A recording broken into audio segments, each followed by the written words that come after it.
ஏய், நான் செய்கிறத நல்லா பார்த்துக்கோ. ம். இந்த சாரியோட ஜரிகை இருக்குல்ல, இது இப்படி எடுத்துட்டு நீ இப்படி நல்லா தேய்க்கணும். ஆ.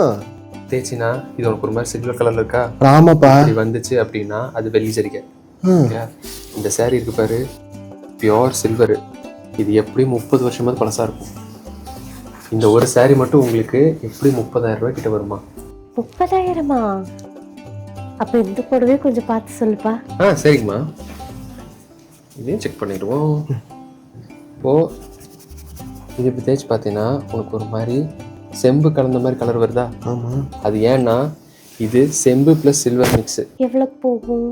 இந்த சாரி உங்களுக்கு ஒரு கிலோ ஒரு 7,000 8,000 ரூபா அந்த மாதிரி தான் போகும். ஓ சரி. அப்ப பாரதி, அப்ப தங்க ஜரிகைக்கு?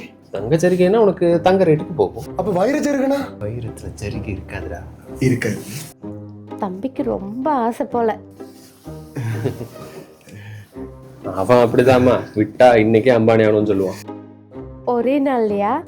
ஆமா. எப்ப பாரதி, என்னென்னமோ பண்ற, பெரிய வித்தகாரனா இருப்ப போல. என்னை பார்த்தா உனக்கு வித்தை காட்டுற மாதிரியா இருக்கு. இல்லப்பா, ஏதோ மேஜிக்லாம் பண்ணியே, அதான் கேட்டேன். ஏய், நாளைக்கு நான் கடையில இல்லைன்னா நீ தான் இதெல்லாம் பண்ணிக்கணும்ன்ற. பாரதி, கடை விட்டு போறியாப்பா? கடையை விட்டு எங்க வெளியில போனா நீ பண்ணணும்னு சொன்னடா. சரி விட்டா நீ என்ன வெளில அனுப்பிடுவ போல. இல்ல பாரதி, சும்மா